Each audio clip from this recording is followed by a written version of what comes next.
حضرت حسین ابن علی رضی اللہ عنہ کا یہ قول سوشل میڈیا پہ لوگ شیئر کر رہے ہیں کہ زنا ایک قرض ہے، جس نے کیا اس کے گھر والوں سے ادا کیا جائے گا۔ کیا یہ بات شرعی لحاظ سے درست ہے؟ سوشل میڈیا پہ پتہ نہیں کیا کیا چیزیں لوگ اہل اللہ کی طرف اور اہل بیت کی طرف اور صحابہ کی طرف منسوب کر کے نقل کر دیتے ہیں۔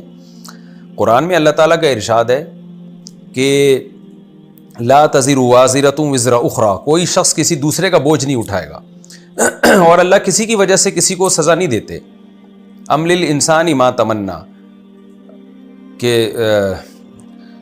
قرآن مجید میں سورہ نجم میں ہے کہ لیس للانسان الا ما سعی، کہ انسان کو وہی ملے گا جس کی اس نے کوشش کی، تو جو کوشش کرے گا اسی کو ملے گا، اور اتنا ہی ملے گا جتنی اس نے کوشش کی۔ اچھی کوشش کی تو اچھا ملے گا، بری کوشش کی تو برا ملے گا۔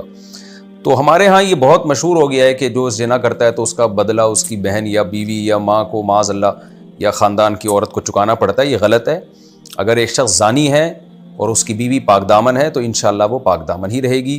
اگر ایک شخص برائی میں مبتلا ہے اور اس کی بیٹی پاک دامن ہے تو انشاءاللہ اس کی بیٹی پاک دامن ہی رہے گی، اس کی بہن پاک دامن ہی رہے گی۔ ایسا اللہ نہیں کرتے کہ ایک کے جرم کا بدلہ دوسرے کو دے دیں اللہ تعالیٰ۔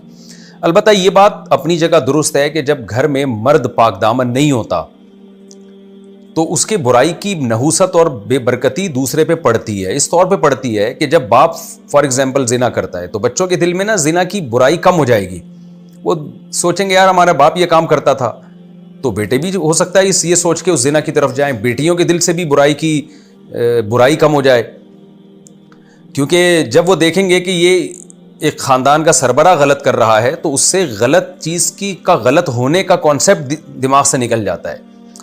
تو اس لیے عام طور پہ جو پرہیزگار لوگ ہیں گھر میں تقویٰ پرہیزگاری انہی کے ہوتی ہے، اور عام طور پہ جو برے لوگ ہیں ان کی نسلیں بھی عام طور پہ بری ہوتی ہیں۔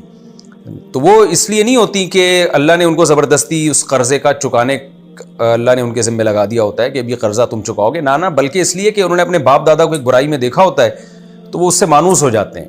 اس کی مثال ایسے جیسے مشرک ماں باپ کے گھر میں جو بچے پیدا ہوتے ہیں بڑے ہو کر اکثر وہ بھی مشرک ہی بنتے ہیں۔ کیوں؟ انہوں نے اپنے والدین کو دیکھا بتوں کے سامنے جھکتے ہوئے شرک کرتے ہوئے، تو ان کے دل سے برائی نکل جاتی ہے۔ اور جو توحید پرست والدین ہوتے ہیں تو اکثر ان کی اولادیں بھی توحید پرست ہوتی ہیں، اس لیے کہ انہوں نے اپنے والدین سے توحید کو اڈاپٹ کیا ہوتا ہے، سیکھا ہوتا ہے۔ حدیث میں آتا ہے نا کل مولود یولد علی الفطرہ فابواہ یہودانہ او ینصرانہ او یمجسانہ، ہر بچہ نیچر پہ پیدا ہوتا ہے، اس کے والدین اس کو یہودی، عیسائی یا مجوسی بنا دیتے ہیں۔ کیا مطلب؟ والدین یا ماحول ان کو خراب کر دیتا ہے۔ تو اگر باپ ماں یا کوئی گھر کا فرد زنا کر رہا ہو تو اس کی بے برکتی ہوتی ہے۔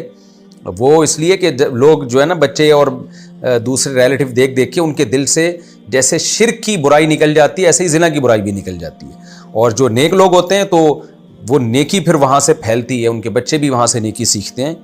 یہ ایک بہرحال حقیقت ہے۔